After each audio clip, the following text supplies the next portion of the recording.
Stage 3 ovary के cancer में हाइपेक का क्या रोल रहता है, आइए जानते हैं। हेलो फ्रेंड्स, मेरा नाम डॉक्टर प्रवीण कमार है। मैं कैंसर सर्जन हूँ। डाइजेस्टिव सिस्टम कैंसर्स और गायनेकोलॉजिकल कैंसर्स मेरा स्पेशलिटी है। सो दोस्तों, हम स्टेज 3 ओवरी के कैंसर के ऊपर जो हम डिस्कस कर रहे हैं, चर्चे को आगे बढ़ाते हैं। और आज हम डिस्कस करने जा रहे हैं ये स्टेज 3 ओवरी के कैंसर में हाइपेक का क्या रोल रहता है। सो दोस्तों, जैसे मैंने पहले भी डिस्कस किया है, स्टेज 3 और स्टेज 4 ओवरी के जो कैंसर्स हैं ना, ये सबसे कॉमन स्टेजेस है जहाँ पे ओवरी का कैंसर को हम डायग्नोस करते हैं वर्ल्ड ओवर। 60 to 70% ऑफ जो ओवरी के कैंसर्स हैं वो स्टेज 3 और स्टेज 4 के स्टेज में ही पाए जाते हैं। स्टेज 3 ऐसा स्टेज है जहाँ पे ओवरी का कैंसर है, हो सकता है कि रेट्रोपेरिटोनियम के लिम्फ नोड्स में फैला हो, या हो सकता है कि वो पेरिटोनियम में फैला हो जो पेल्विस से भी आगे, मतलब बच्चादानी के इर्द गिर्द के एरिया को छोड़ के पेट के दूसरे हिस्सों के पेरिटोनियम में भी फैला हो सकता है, और इसे हम पेरिटोनियल मेटास्टेसिस बोलते हैं। पेरिटोनियल मेटास्टेसिस ओवरी के कैंसर में कैसा होता है, हमने पहले भी डिस्कस किया है। आप अगर ओवरी के कैंसर के हमारे प्लेलिस्ट को देखोगे तो इसके ऊपर आपको और भी क्लियर आइडिया मिल जाएगा। सो दोस्तों, जब हम हाइपेक की बात कर रहे हैं तो इसका मतलब है हम डिस्कस कर रहे हैं ओवेरियन कैंसर जहाँ पे पेरिटोनियल मेटास्टेसिस हो, मतलब स्टेज 3। और दोस्तों, हाइपेक जो है ये एक शॉर्ट फॉर्म है। इसका मतलब है, एक्सपांड मैं करूँगा तो, हाइपरथर्मिक इंट्रापेरिटोनियल कीमोथेरेपी। जैसे नाम ही सजेस्ट करता है, यहाँ पे हम कीमोथेरेपी के ड्रग्स को इस्तेमाल कर रहे हैं और हम क्या कर रहे हैं, पेट के अंदर इंट्रापेरिटोनियली इसको दे रहे हैं हाई टेम्परेचर में। ठीक है। सो लॉजिकल है ये बोलना कि हाइपेक जो है एक लोकल ट्रीटमेंट है, मतलब ये पेट में जो बीमारी है उसके लिए टारगेटेड है और ये लोकल कंट्रोल के लिए यूज़ किया जाता है। सो हाइपेक में हम क्या करते हैं? सो दोस्तों, हाइपेक में हम कीमोथेरेपी के ड्रग्स को इस्तेमाल करते हैं। मसलन अभी ओवरी में सिस्प्लैटिन जो है मोस्ट कॉमनली इस्तेमाल होता है। सिस्प्लैटिन ये जो ड्रग है ये प्लैटिनम कंपाउंड से बनता है। आपने अगर ओवरी के कैंसर के टाइम पे दिए जाने वाले कीमोथेरेपी के बारे में पढ़ा है या सुना है तो आपने देखा रहेगा एक ड्रग होता है कार्बोप्लैटिन जो इस्तेमाल होता है। सिस्प्लैटिन जो है कार्बोप्लैटिन फैमिली से ही आता है, बट इसके प्रॉपर्टीज़ इंट्रापेरिटोनियल इस्तेमाल के लिए कार्बोप्लैटिन से बेटर रहता है, तो हम सिस्प्लैटिन को इस्तेमाल करते हैं हाइपेक में।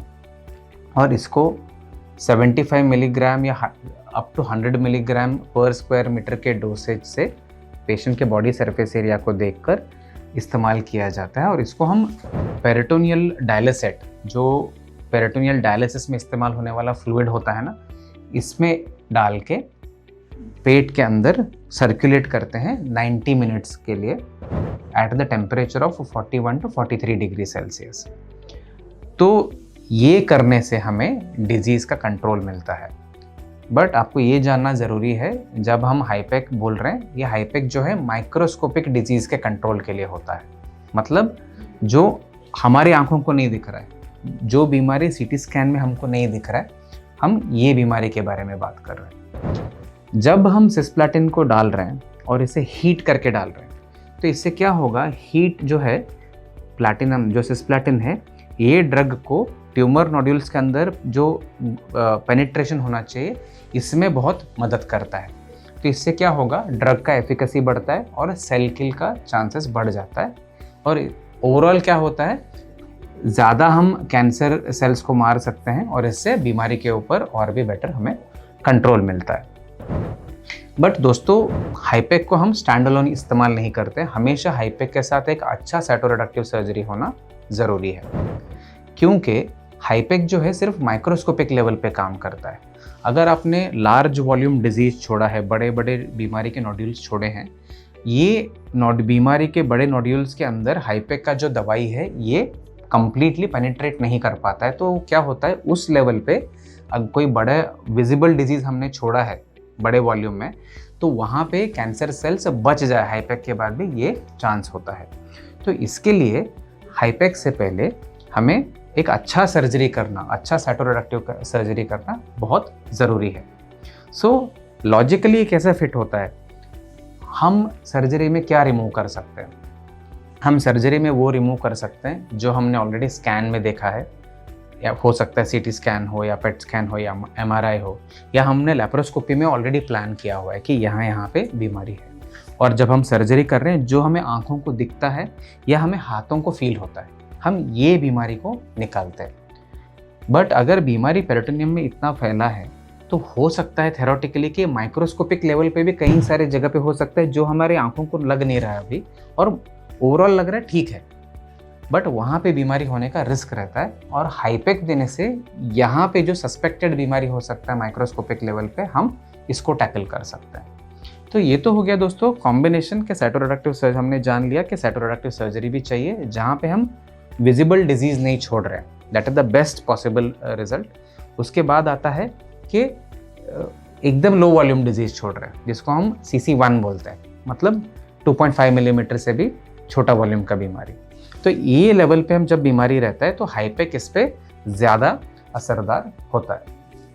ये तो लॉजिकल हो गया, हमने कॉम्बिनेशन दिया साइटोरेडक्टिव सर्जरी और हाईपेक का। बट रिसर्च क्या बोलता है, क्या इसके लिए साइंटिफिक प्रूफ है? डेफिनेटली है।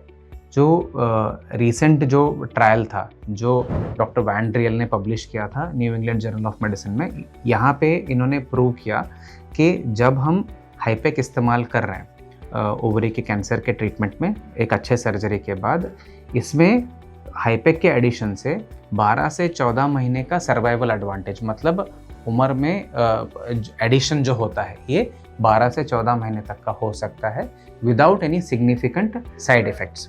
ठीक है, तो ये एडवांटेज होता है हाईपेक का कि पेशेंट को डिजीज़ कंट्रोल भी मिलता है और उनकी आयु भी बढ़ती है हाईपेक के एडिशन से। हालांकि आपको ये जानना ज़रूरी है दोस्तों, रिसर्च में हमने ये पाया है कि हाईपेक का जो एडिशन हम करते हैं ओवरी के कैंसर में, ये तभी फ़ायदेमंद हो रहा है जहाँ पे हमने पहले पेशेंट को कीमो दिया है, उसके बाद 3 साइकिल कीमो हमने दे के बीमारी को स्टेबल किया है या अच्छा रिस्पांस पे लेकर आया, उसके बाद हमने सर्जरी के साथ हाईपेक कंबाइन किया है।